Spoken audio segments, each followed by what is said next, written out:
Welcome, Pastor.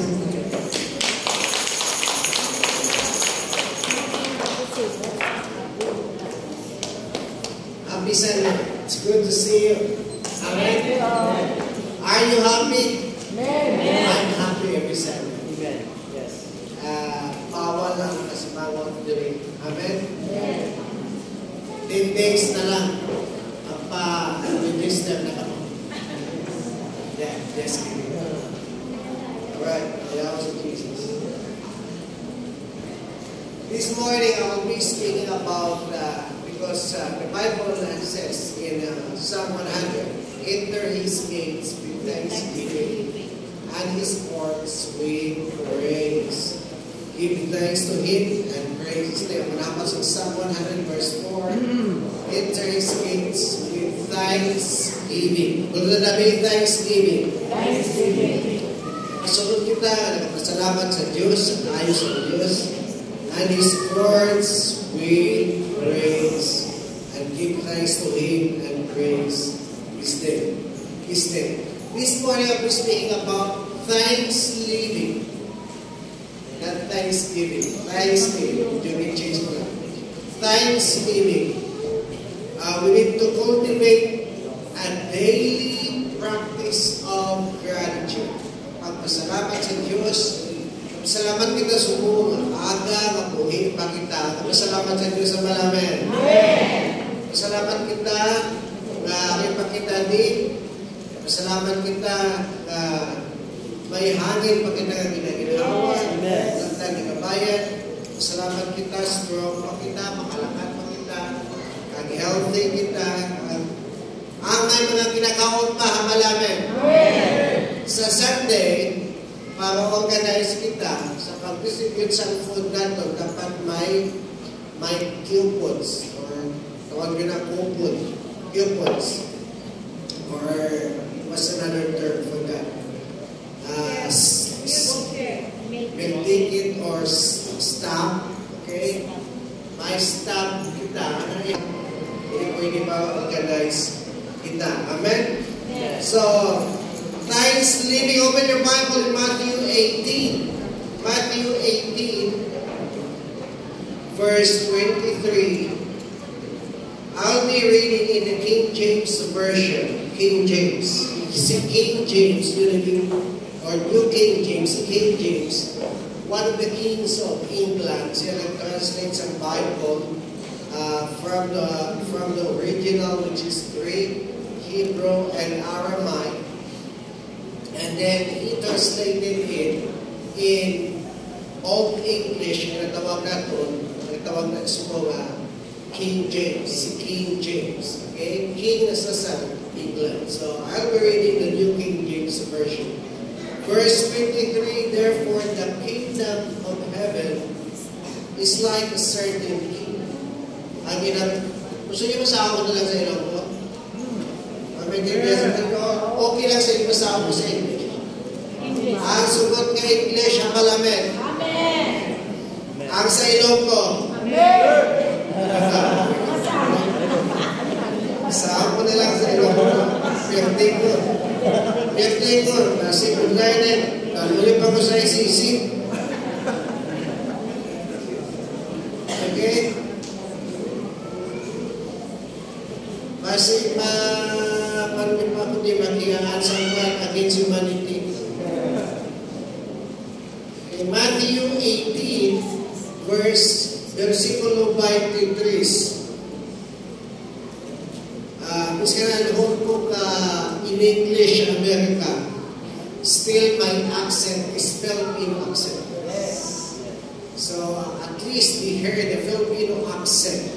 E biskan ano pa natin ka pa, kini isang bata, Ilonggo, ang datong gapon. Hello?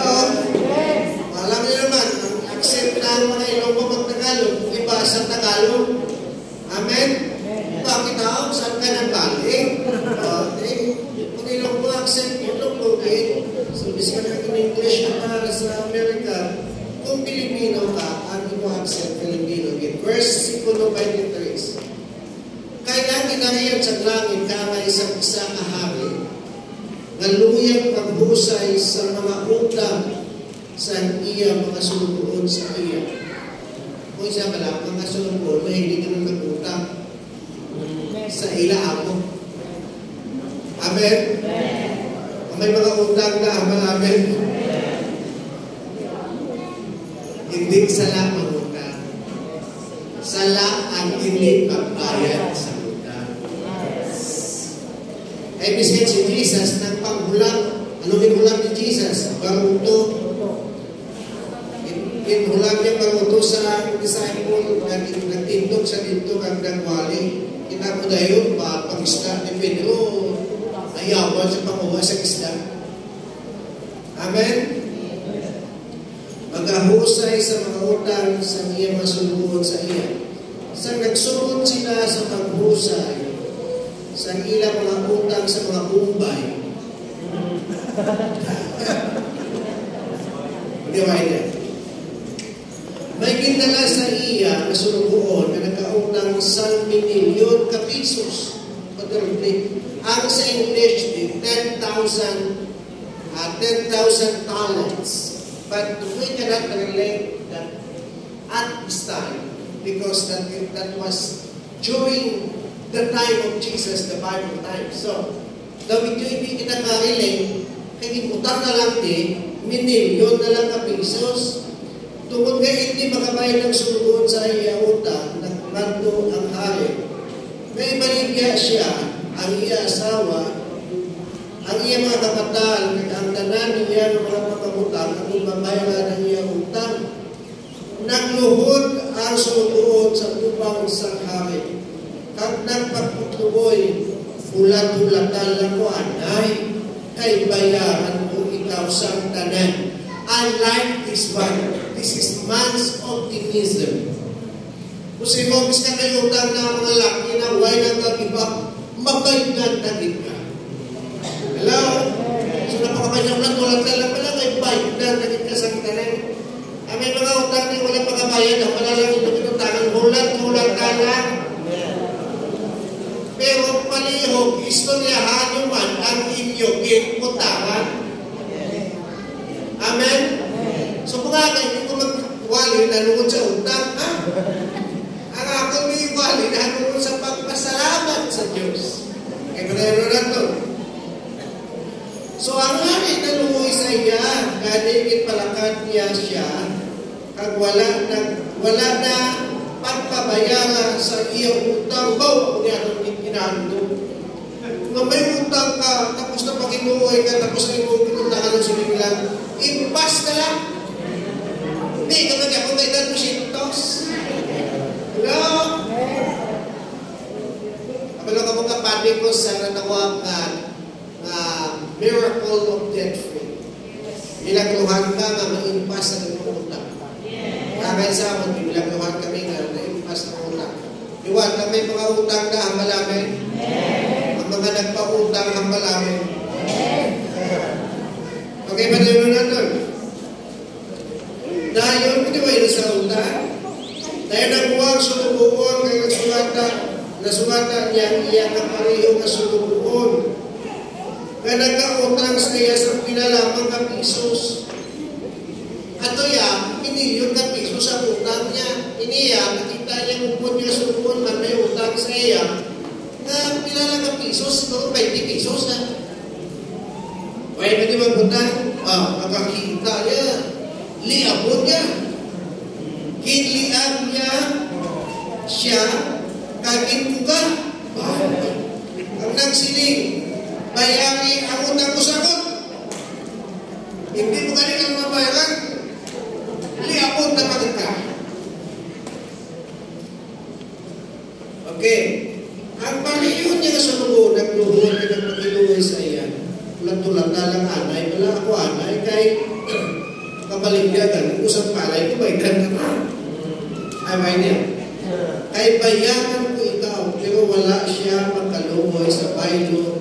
Ginpaglanggo niya siya, tungtong mabayaran niya ang iyang utang. Daw kaso, may kaso ng lisado, no? Bilang isa. Pero ipatawad siya. Sa iba ng mga sultuon, nakakita sa nahanabo, naglain din ang buod nila, kaging kantuan nila ang hari, kaging sugiran sa tanan, nga nahanabo. Gani ipatawag sa hari iyang itong sulubuhon, kaging hambalan. Walay pulos ka na sulubuhon, wala kung ikaw ipabayan sa tanan, mga utang, tungkol kayo nagpatituay ka sa akon, kung tani, nagkaluoy ka man sa pareho mga sulubuhon, subo, sa pagkaluoy ko sa imo, naakigin ang hari, kagin pabilang mo siya, agon masulutan, tugtog, mabayaran niya ang tanan niya mautang. Sa katapusan, si Jesus nang siling, ini ang imuhon sa tagsa sa inyo, sa ako na may sarani, kung hindi ka po magpatawad sa inuutod sa inyo. Thank you so much. Lord God, thank you for your word. Thank you, Jesus, for your power. Pray for your anointing, Lord God, wisdom. Help us to apply this word in our lives, Lord God. Thank you for what you have done to us for the forgiveness. Thank you for setting us free. Bless us, Lord. In Jesus' name we pray. Ang hambal. Amen. Okay, sa istorya din may hari. May hari ang sulbuhon. So siniyapala ko, the king represents God. Ang hari nag-represent ng inis ang Diyos. And the first servant, ay may duwani na servants. Ang unang, and the first servant who owed the king with great debts represents you and I. Ang nakautang sa hari sa minilyon, kapal 10,000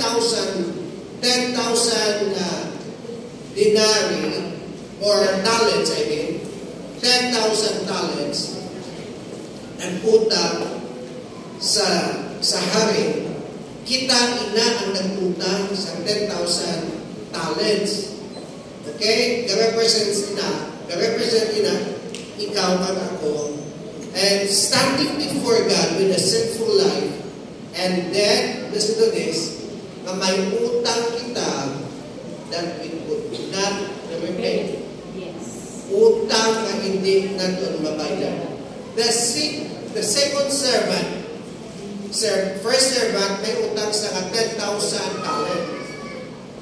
The second servant, nagkautang diri sa iya sa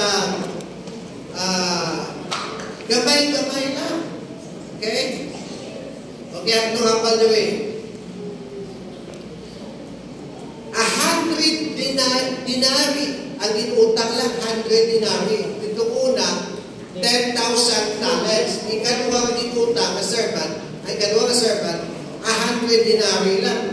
Ginambal din sa Bible sa Ilonggo, sa Ilonggo version. Piso-piso lang. Ang una itong minilyon. Hindi ikaduwa, piso-piso lang.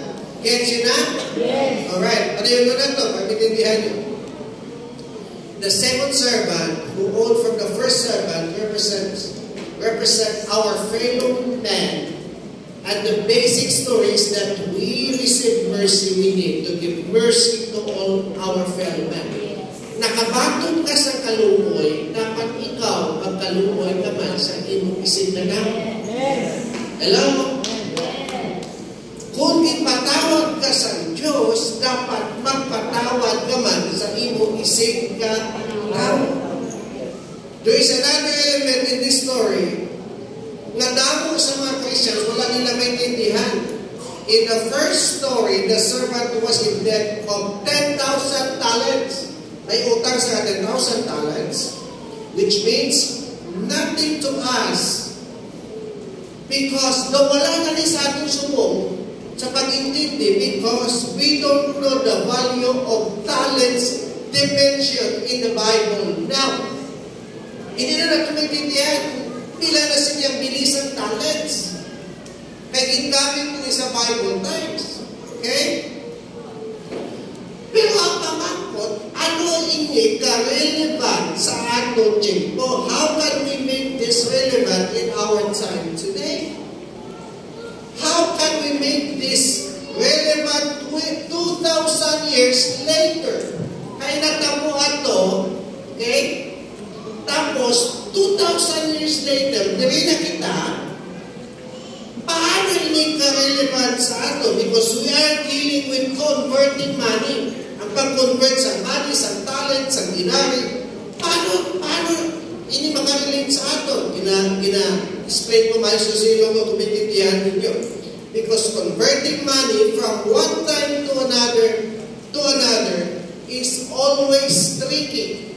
Ang pag-convert, example, $1, 58 pesos, kung isa $1, 59 pesos, kung magpakal ka ng dollar, 60 plus pesos. Sabi ako, mapakal ko dollar, malakad ko sa Amerika, hindi ko sa mapakal sa 58. Mapakal ko sa 60 plus.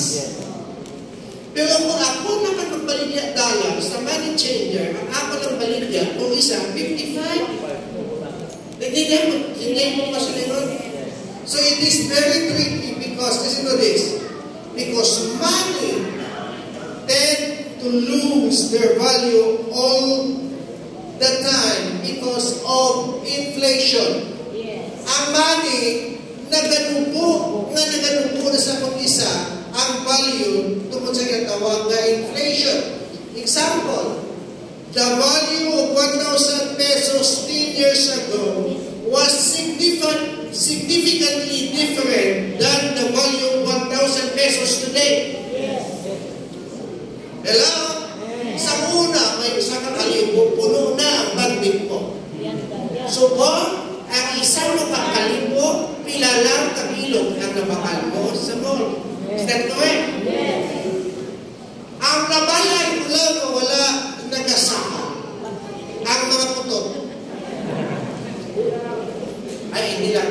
Wala ko sa mga offended. Ang mga wala lang kataas. Ang mga puto. Kaya tatay niya puto.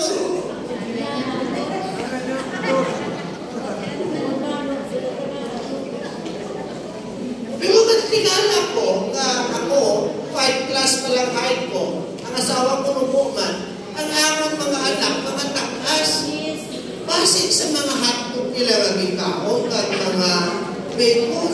Notice yung mga takas ko mga bata, ay sa una, ginainom yun, tiki-tiki lang. So nagainom na sila sa cherry fruit.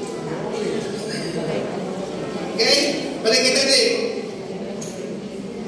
Significantly different ang value sa 1,000 pesos today, and we keep training our children bago sa bata. Pablo ka sa una, ilang ko sa Plaridel, elementary, ang bagong ko 15 lang. 5 ka mananakyo, 5 lang 5 kilo, 5 nga chicharon. Hambal natin ko pa siya dati makabakal sumong. Sa una, kung may balon ka, may chiko, dako na, tawa.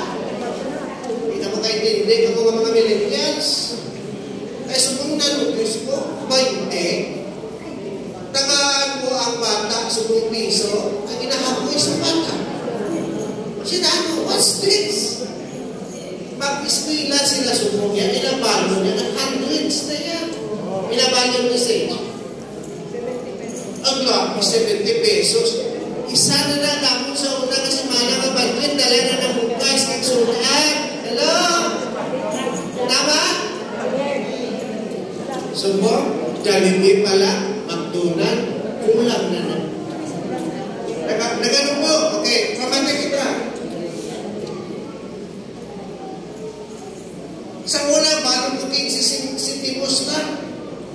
But the value is this of 1 day's wages is pretty much the same. Pero ang value sa sweldo sa isa kaadlaw, sa una at sa subong, wala sa may dako na diferensya, kaya ginabase nila sa ginatawag ng minimum wage. Kung ano itong sweldo sa una mo ni minimum, ilakson mo ni sa gobyerno, magkakaroon ni ang minimum. So, para maintindihan natin, 1 day's wages in the time of Jesus is 1 denarius. Isa ka dinar o 1 silver coin. Ang 1 denarius isa ka adlaw nga sweldo, kung sa ating tiyempo subong, ang minimum dabi is 700 pesos a day. Ibang galing mo pa. Tingin niyo po, 1 denarius, 1 dinari. Ang isa ka talent, bilangan ng utang yan, 10,000 talents. Okay? Nabasa ito kayo na? Bilang utang yan, 10,000? Okay? 10,000 talents ang inuutang niya din. 10,000 talents, balik kita. 1 talent, listen to this, is 6,000 dinari. So, 10,000 times bilang 6,000. 10,000 talents ang inuutang. Sa isa ka talent, 6,000 dinari. Bilang equivalent niya, matiin ako, 60 million pesos kung sa peso. Subject ko nila ko no, kung ako ng istorya, kinatawag ini sa kung i-compute ni mo 16.5 years na salary, this is a yes kantunga sa tuig nga sweldo sa tao. Di sadya, amo ni utang sa isa ka tao sa istorya diri sa hari. How much is the minimum annual salary in the Philippines? Subok is annualized according to decent middle class ka 352,000 pesos a year. A year na na. I-multiply mo na dayon sa 16.5 years. Amo ni ang utang niya. And the king said to the servant, owed him 10,000 talent.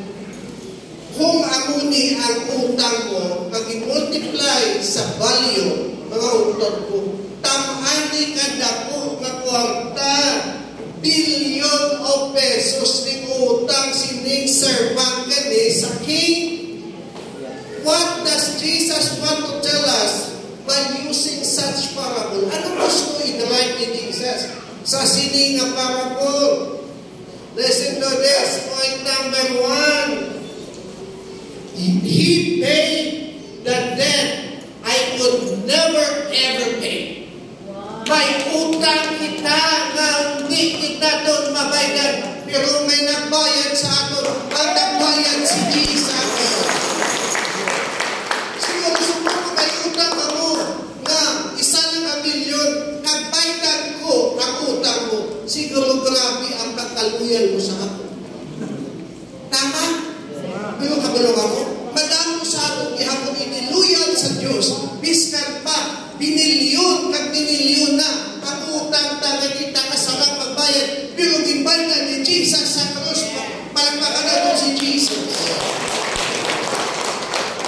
That you and I had a debt before God that we could never ever repay. May utang kita. Kakaramaga, no good deed nor act of self-righteousness would even come close to repay the debt that all owed to the King of Kings. Wala sa maayong mabuhat, wala sa maayong na deeds na maupuran natin sa pagbayad sa tanan nga utang sa Diyos, kaya yung utang na sa Diyos ang sala. Ano habas ang Bible? Ay ang tanan kag nawalan sa himaya sa Diyos. Mga utod ko, there is no hope for me and for you to repay the billion of pesos unless there is a Savior. Walang sa tsansa na mabaydan mo ang pagkautang mo kung wala sang manluluwas. Salamat, nagkari si Jesus. Kinbaydan niya kita ang tananta ng utang. Kinbaydan niya kagaroon nga ka. Kinpatawad na kita sa Diyos. Hallelujah! There is a Savior. There is a Savior. And the name of that Savior is Jesus Christ. Ang pamangkot mo ka magiging vicious ang servant, nga ako ni kada kong utang, yan inang yun, kung kortagas to. Nga ako ni kada ko ang utang yan. Ano man, nagsugal sa kasino, nag-beer house, nagpangbabae, nag-inom, nagsunod na sa bagong Pilipinas. Nagtawag sa mga bagong Pilipinas, ito mga pangam ng mga tsura nila. Ano inupos sila? Bakal ba to? Nagdruga sila, nagsyapo. Ano ni ginupra ni isang servant kanina na nag-amon ni kadako ang utang niya? Kasi ako lang naman nagpunto. Base nag-interest, ang nag-compound ng interest, ang nagtako ang utang niya. I think this is compounded interest.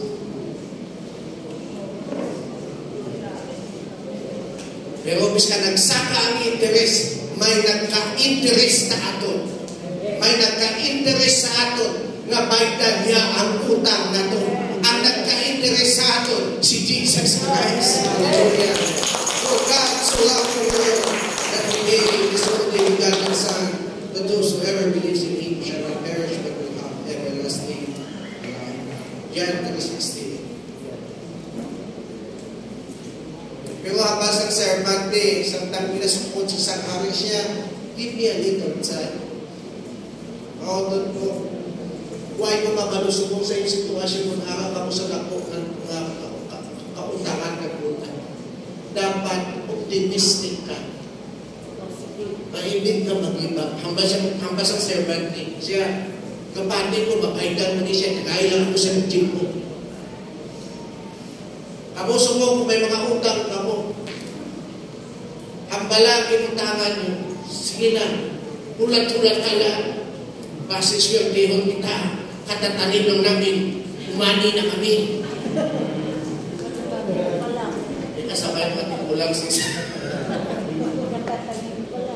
Base makaani man kita, makapahubas man kita, makaharvest man kita, nagmamaitan ko ang utang ko.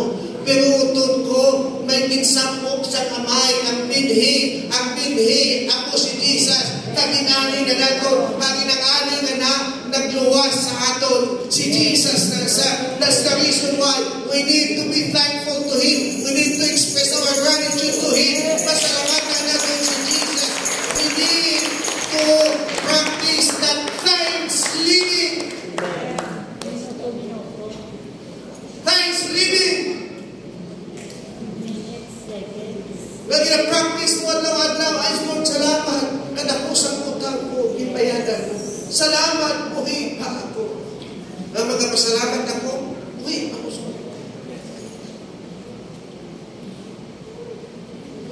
May mga tiniyon na kada ko nabubo ang ulo ko patay na dito. Magaling ka na ko na. Nagbugtaw ako, buhi pa ako.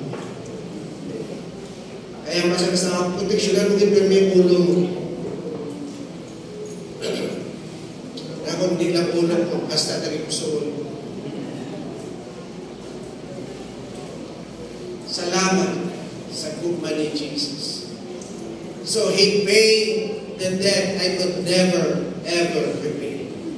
Wala si makabayan. Wala sa good deeds. No act of self-righteousness could ever come close to repay the debt. Ako mapaydan ang utang natin that we all owe. Utang sa hari sa mga hari, Ginoo sa mga Ginoo. Sa istorya din, di ang utang ang servant sa hari. Sa hari? Kung pala ka mo, may hari sa mga hari, Ginoo sa mga Ginoo, ang ngalan niya. Ako si Jesus. At tapos siya natin pasalamatan. Kaya pangalan ko ng hari sa mga hari. And then, there is a second part of this parable. That the other servant who had a debt to another servant. Nagsiling si Jesus says that that debt was 100 denarii. Why is He using that specific amount? 100 denarii compared to $10,000. It specified ni Jesus ang utang sa isa, ang utangan sa isa. $10,000 compared to 100 dinar. Okay? 100 dinar. So, there is a contrast. Wala yung contrast? May contrast here between 1 billion pesos to 1 dinar. Kung i-multiply mo to, billion of pesos na to sa peso, utod ko, natulaan sa kwarta, iningin hulaman niya, kag hindi na sa kabayan. Kabalo ka mo kung may nag-utang sa inyo, kag hindi mo sa mabaydan. It costs him grief. It caused us grief, kasubog, pain, and major problems, and it will give you more sleepless nights. Kung may nagutang sa imo, hagtangan ka na po. Ikaw naging utangan, perdi ka, kag hindi ka katulog, kag siya man hindi ka katulog. Pero mas perdi ka na ikaw naging utangan, kagabal mo, traitor ka. Ginskam mo ako. Sang nagmulang ka, ikuhay pa kita. Sang kasuktanay na kita, ginkontra mo na ako. Among imagina, pagkumiram, lipay-lipay. Pag nagbaydanay, inaway. Naman hindi ka makakita na ang nagawala ng isugaw, pero mo na bangka. Ha? Sa di ka nakita na nagapangulang na may isog. Di pala na pangulang na pakilukoy. Lukoy ka na. Kasi pala makanakuha ko sa lutod, sunod si Mana. Pangulang ka na. Inklaro ni Jesus ang contrast between 1 billion pesos to 1 dinar. Losing money would cause us grief, pain, and major problem.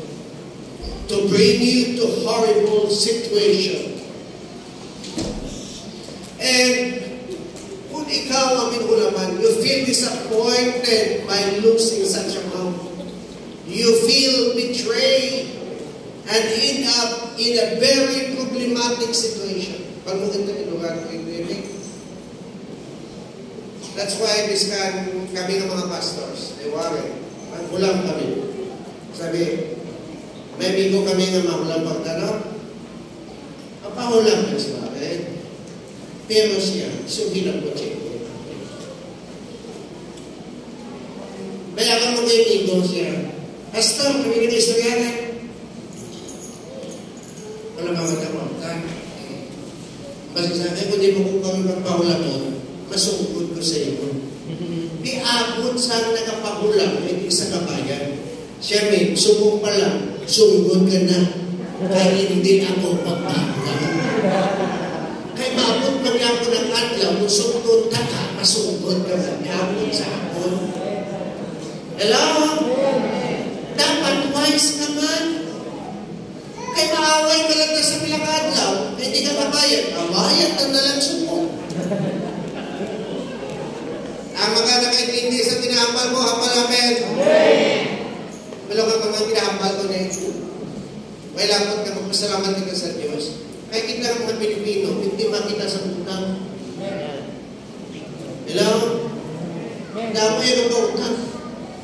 Mayo ng, bantay ko may upot mga pastor. Tiga, huwag siya baro, huwag siya baro. Mahal-mahal ka yung nang interesa na nung nag-adil. Ang home credit, grabe ang interest ako. Ang bilis ang barong si Kumila. Pero kung ma-home credit ka, nag-aapag 5,000 plus. Siya, sige wala damo, yan ang mga requirements. Siya basta utang ka lang. Tapos, tawan ka. Ako mo, taas na interest. Bakit na lang,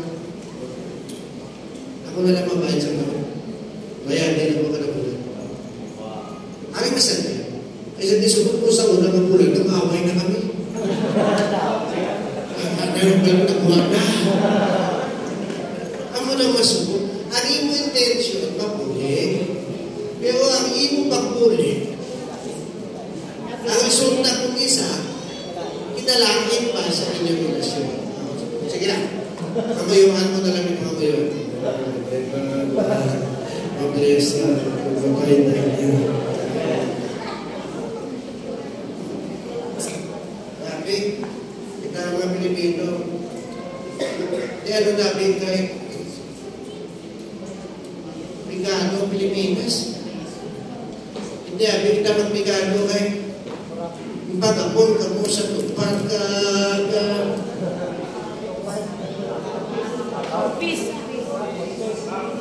ano pa lang isa ganito? Tatlong may ipan, may akap, may X dapat magwang X ka mo. Tawag ka namin patya ko lang yung tagalan pa.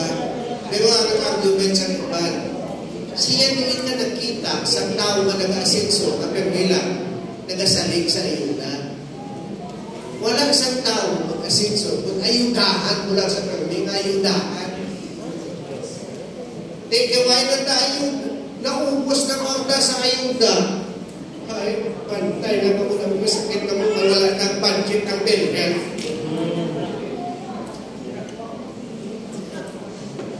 Biskan vaksin kan isang ibis mo ay na atong banwa o si nurse na ito mo Jasper mo kanto kami sa syudad wala man nakundingan na kanto ang wakta ato kuno kantang balustus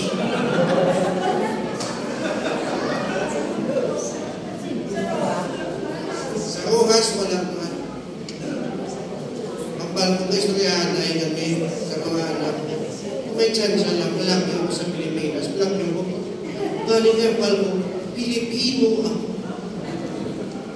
Pilipino, kaya saan maglakad ako sa abroad? Kung Pilipino ka, kapaligid yan mo na itusukon sa Pilipinas. Biskan magsunod ka sa airport, pinaputangan pa walang bala. Ikaw ba, biskan may kabala? At sa pag walang pinahalin itong mga airport security, ay, ako naman ang tanim bala. Ano lang ng bala? Ay, ang bago to, anti-anti. Anti-anti. Walang lahat mo kakaswang sa bala. Ang balila, siya ka, dala ka kwarta, at hindi ka madakit sa kaswang. Utod ko, kung magbalik ang lawas sa aswang, kung wala naman ka utod, kapag kita ka ng aswang kwarta, kaya hindi ka nang kaatlaw, at tayo sa tawag na kaos ang aswang, kakaon mo sa kalwon. Hello?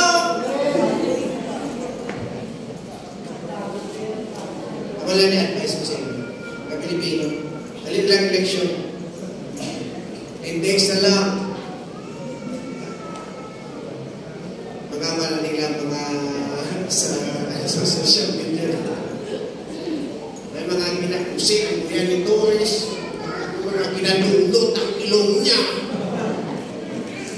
Ang buhaya nagkabalik ka Paris. Malabas na tsura na sa diwata.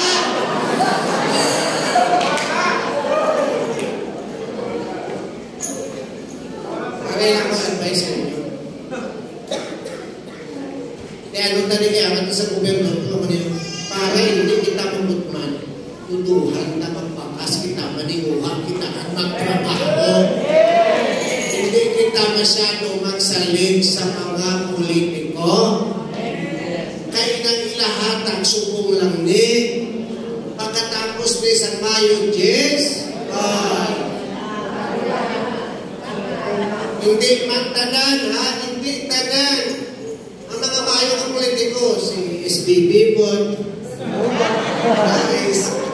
si XB Rona, kung magdaog. Pero ako na yun, sa totoo lang, ako na lang nato. Ako na lang. Hindi ko lang gusto, bitsa ko magpulang.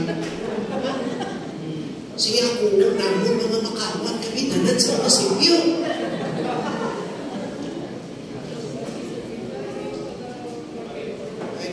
Hindi ako kayo mag-isugit na. Kung pwede ko kayo mag-isugit ito sa munisipyo sa Montero. Bago ako, baka mo. Sa magulang ko. Mga makawat kita ni tanan. Walang project o wala silang pa.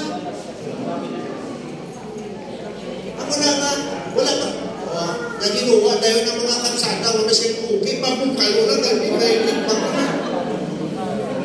Ang mayo na dalan, ginakuba. Ang kuba ka dalan, wala ka na kayo. Ano nga Pilipinas na? Ako na lang natani, labaw sa tanan, pinapasalamatan ko ang Diyos kay anak kita sa Diyos. Thanksgiving. Thanksgiving. We need to pray for our nation. We need to pray for our country. Dinakop na nanday, di kulang, may naman siya. Ano? What's my violation? What is the case against me?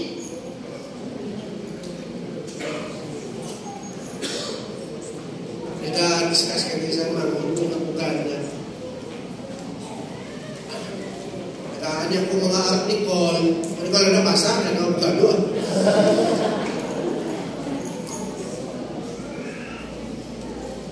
Kaya suno sa akong understanding na kung ka-function pa man ang atong justice system, judicial system sa Pilipinas, hindi yan ay ka-interfere, ICC.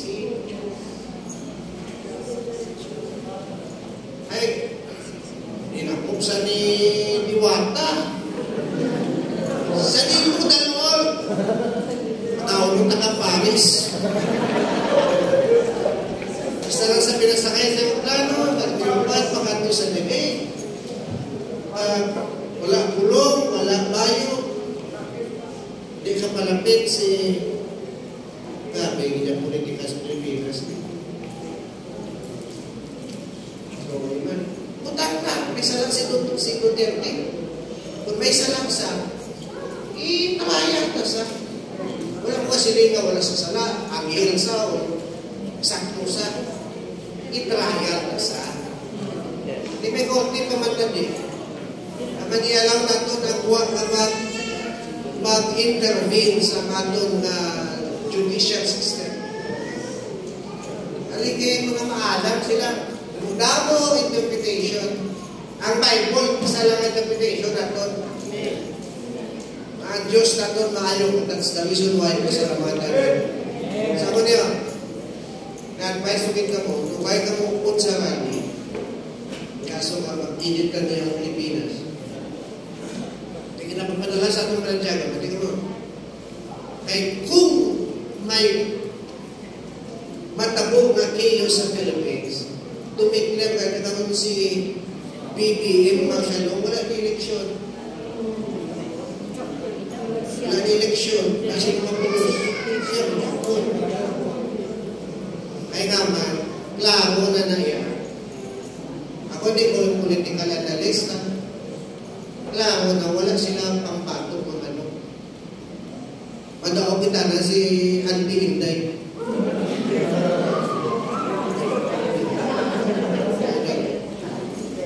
Wala. Ang liberal, wala ang pambato. Wala. So, tingwaan ka ng nila. Pero ako lang din, wala pa sila yung wala di sila tanang salat. Salat man na yung si Duterte. Pero bali, gina-inka nilang politika sa ilang mga agenda. Nga ang kalulukoy, ang Pilipino. Kita yung kalulukoy. That's why advice ko sa inyo, tuduhan yung bakas. Salig sa Ginoo, magtrabaho kita, magbakas kita, kay ang mataman tugod-an, ang mahugod makakaon.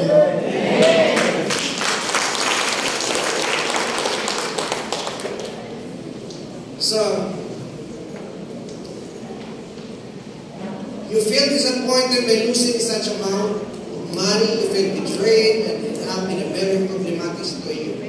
So, matiin niyo po, either you can either dwell in the fact that somebody hurt you, and hulaman ka, wala sa kabayan, ma-hurt ka, ma-dwell ka down, or choose to dwell on the fact that somebody saved you. And that somebody who saved you is Jesus. Si Jesus. When ang sa Pilipinas, wala si Jesus. Inunahan na sa Cambodia. Inunahan na sa ato neighboring countries sa Southeast Asia. Why not? Because the ultimate problem of the Filipino people, or the Philippines, or in this country, is rampant corruption. Graft and corruption. So, somebody ang basang babae, ang basang servant, ang basang servant. Somebody released me from the debt I could never, ever pay. And that is the source of my gratitude to my God. Wow.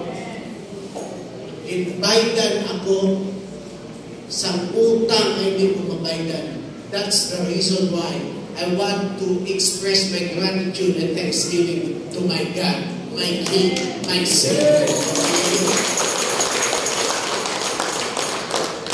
Knowing where we would be without Christ. Sabihin ay kita sumubong wala si Kristo. Knowing where we are in Christ. Sabihin ay kita kung wala si Kristo. Kapiin kita sumubong maawag kita kay Kristo. May paglawan kita. May pag-asa kita. Tungod sa cross, tungod sa cross na ginulat ni Jesus na ginugong dito. Ang pal ni Paul sa Ephesians chapter 2, verse 11 to 22. Kasama na lang sa English. Verse 11, Ephesians 2. Therefore, remember that formerly you who are Gentiles by birth and called uncircumcised by those who call themselves the circumcision which is done in the body by human hands. Remember that at that time you were separate from Christ. Nakapulang ka mo kay Kristo, excluded from citizenship in Israel. Wala ka mo na bilong. Wala ka mo ma-include. And foreigners to the covenants of the promise. Walang paglaw, without hope, without God in the world. But now, in Christ Jesus, you who once were far away have been brought near by the blood of Christ. And remember that once you were far off, pinapalik ko, dumduman yun eh, sa una wala ka mo Diyos, sa una wala ka mo na-include sa citizenship sa heaven, sa una wala ka mo ma-include sa mga tao sa Israel, citizenship in Israel. Remember that once you are far off, remember that once you have no hope, wala ka mo paglaong sa una. Remember that once you have no God, you are cut off from Israel. Why? So that they will never, remember. Why? So that we will never lack of gratitude of what He has done to us and in our lives. Dapat dumdumunan nun ini. At hindi kita mahuksan sa pagpasalamat sa buhay natin ng Diyos. Amen? Palagpakan natin sa Jesus. Remember the billion pesos na utang natin that you will remain in gratitude and thanksgiving. May utang kita, dakong utang, ngayon na tumabaydan. Dapat magpapabili nila sa ato at mundo mo na ito na magpasalamat kita. May express kita sa ato na thanksgiving and gratitude mo God. Because your God, your Savior, has released you from your debts. Ang debt na akong sala, that is the key that you will continue to be grateful and thankful to God. Amen? Isa na lang. Point number 2. He accepted me even though. Ayun. Yung patong kita sa Diyos. He accepted her even though she's a sinner. In Luke 7, this is the last mga verse na sa ako na ito, verse 36. When one of the Pharisees invited Jesus to have dinner with him, in-invite sa Pariseo si Jesus sa panyakon, kaya nagpupunta sa balay sa Pharisees, kag nag-recline at the table, a woman, ay babae in that town, who lived a sinful life, learned that Jesus was eating at the Pharisee's house. So she came there with an alabaster jar of perfume. As she stood behind him at his feet, weeping, she began to wet his feet with her tears. Ang luha niya, ipatuloy niya sa mga tingin ni Jesus, kagin kinliptuhan niya din. She wiped them with her hair, kissed them, and poured perfume on them. Listen to this. Babae na makasala. This shameless woman referred to as a sinner. Walang tatabi, sinner. I am a sinner. Ang balay mo kaluyo. I am a sinner. Ang mga wala sala, bayaw kamot. Ang mga makasasala, ang malamin. I am a sinner. The shameless woman referred to as a sinner. When you look at the Greek, the original word, it means that she is a prostitute. Prostitute. Now, being a prostitute, this woman has been cut off from society. Kung prostitute ka sa una, hindi ka mabatong sa sosyedad. Mahiko ka, sinner ka. She would be despised. Hina-despise na wala sa hinasama ka. She had been rejected. Hina-sikway ka. Hina-look down ka. Hina-pakumbaba kanila. Hina-hikayan ka. Especially sinong nagahikay sa ila. The Pharisees who were world champion by judging other people. Ang Pariseo, mga self-righteous na sila. Tanda na sila maghukom sa tao. They were world champion in judging people. Di sadya, ini-invite sa Pariseo si Jesus makaon dito. Ang babae man na siya nagkanto dito. Grabe nagansang babae. Because she knows that she is not accepted in the society. She is rejected and she is despised. Despised by the Pharisees, na tanda sila mag-put down, kag mag-hukom, kag mag-point out sa fingers nila the sin of other people's lives. Why in the world, listen to this, why in the world a woman, a prostitute, even approach the house of a Pharisee? And she would have known that if she enters this house, she will be rejected. Ano man ang kalkal sa mga bahay na nagsunod sa dito, kaya kabalungin siya masunod sa dito, i-reject siya, hikayan siya, rejected and mocked, and she will have all the fingers in the house pointed at her. This is self-destructive. But still she does, because there is something inside of her that is stronger than her own self-preservation, and that is her gratitude.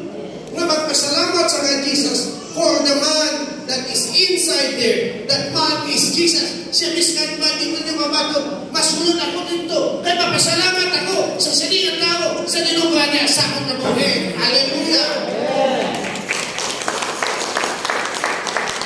And she brings Here alabaster jar. Dala niya ang iyatibod-tibod na may perfume. The significance of that in the day of Jesus, ang Jewish parents, patiin niyo ko, before ko mag-close, ang Hudiyo ng ginikanan, nagahatag na sila sa ila, mamatanon nga bata nga babae, isang alabaster flask, or alabaster jar, with precious perfume sa sulod sila. Kag once mabuksan mo ina, hindi mo na masira. That's why they need to break the alabaster jar. Tingin niyo ko. Ginatang ini sa daughter nila sa Hudiyo. Now they were given to a young lady and they opened it once by breaking on top of it and poured the perfume only once. Kaya isa lang ibuksan kag gamito ng perfume. And the little Jewish girl knew that she will open it. Patiin niyo ko, na inang jar na naman naman, alabaster flask, na iya lang buksan during her wedding day. Sa adlaw lang sa iya kasal. But she would open that alabaster jar and anoint her husband, proclaiming to be her first love for life. First love for life. Proclaiming that he would be her best friend, her number one person in the world. So as Jewish girl going from young girl to a young woman kept watching that alabaster jar on the shelf. Nalantaw yun ang alabaster jar na nakatungtong sa shelf. Because in ang alabaster jar represented all her dreams. Di ba nakabutaw ang iyang ko? Dream of the day finding true love and marriage and have family someday. But this woman at that moment, in her life, made a horrible decision that she needed to start selling her body. Ipaligyan niya ilawas, naging prostitute siya. And she would have reached to the point that no man would love and have her. She will never experience love, marriage, and a family. And she looked at alabaster jar representing her broken dreams and shattered future. In ang alabaster jar, yung mukha niya nag-represent sa naguba niya nga dambo, nawasak niya nga buwas damlag, and then at some point, she met Jesus. Siya ko ba na ang tanan nung nasugata niya si Jesus? She must heard that God loved her even though she owed a debt she could not repay. She must heard the forgiveness and hope and a new start, a new life, that there was hope and a new future even for her. And now, she brings her alabaster jar representing her dreams and broken dreams, and brings them to a house where she knows she would be despised, and she breaks the alabaster jar and then anoints ang babae ang diil ni Jesus, and she proclaimed him to be her first love. Siya sugod ka ng Jesus. Wala tayahan sa lalaki mabatong sakon. Wala na sabi may gugma sakon because I am a sinner, I am a prostitute. But I want to proclaim right now, Jesus, you are my first love. You are my first love.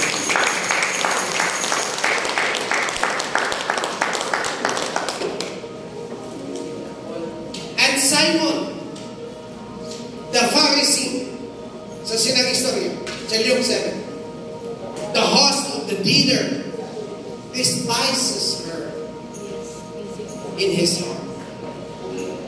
In verse 44 in Luke 7, then he turned toward the woman and said to Simon, do you see this woman? Ang balik Jesus kay Simon, I came into your house, you did not give me any water for my feet. Wala pa galing nakatang tubig para sa palimpyo sa akong mga tiyan.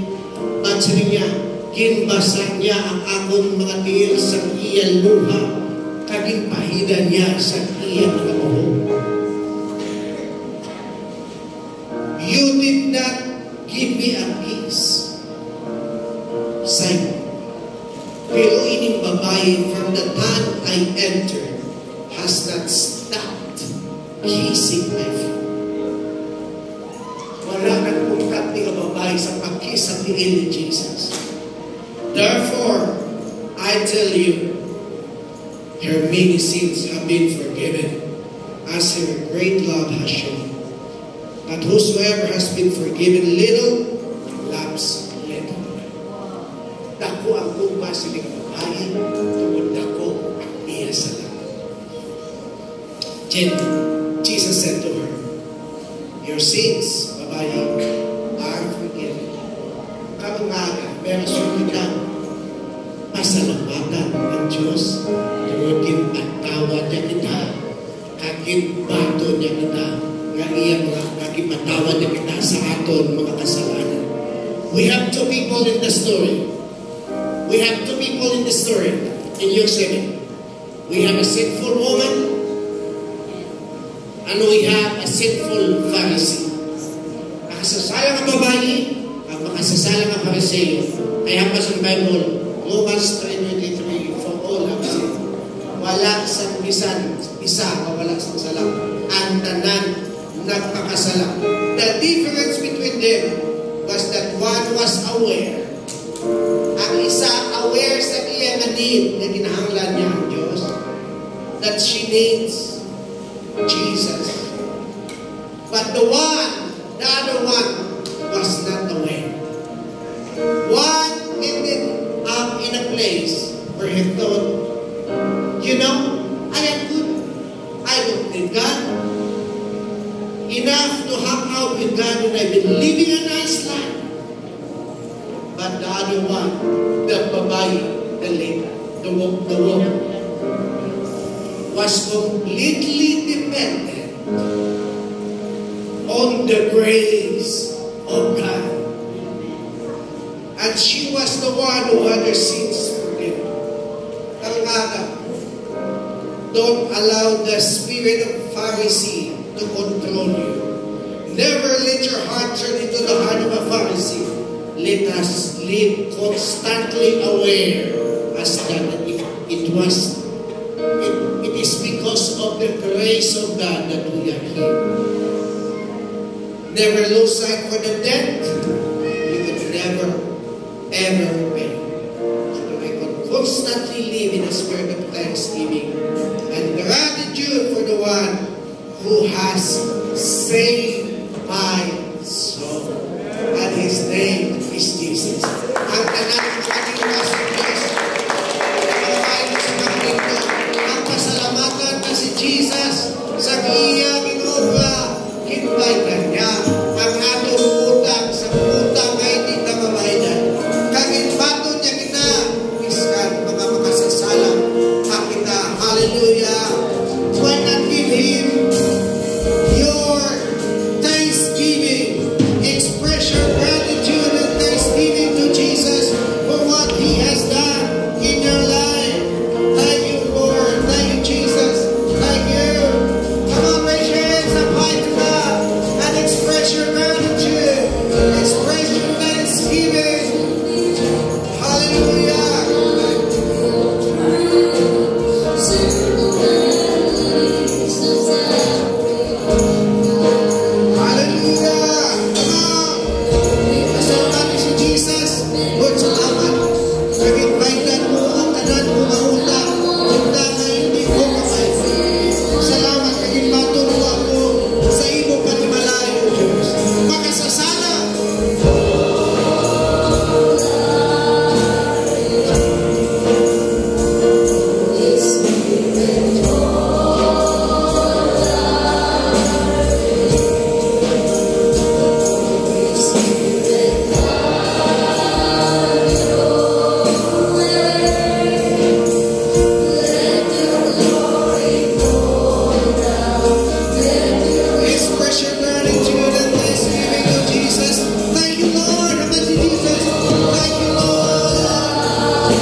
ever repay.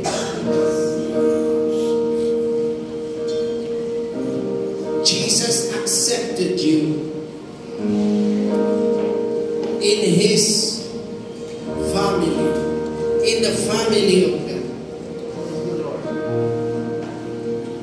That's the reason why we need to be grateful and practice that thanksgiving every day. That we need to cultivate a daily practice of gratitude for what He has done. Yes, Lord. Salamat kay Lord, invited mo kami sa utang na hindi kami kasarang magbayad. That's the reason why we are here. To worship you, to honor you, to glorify you, to express our gratitude for all the things that you have done.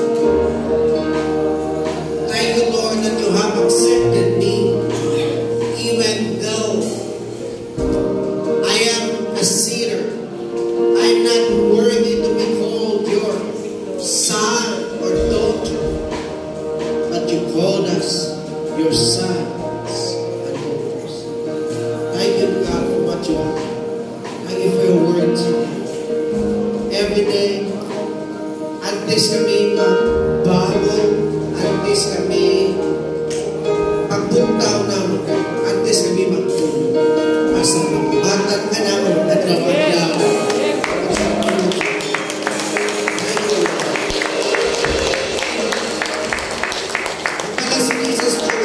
Salamat, Jesus. Salamat, Jesus. Give Him thanks with a grateful. Thank you, Lord. Thank you, Lord. Thank you for your word. I pronounce you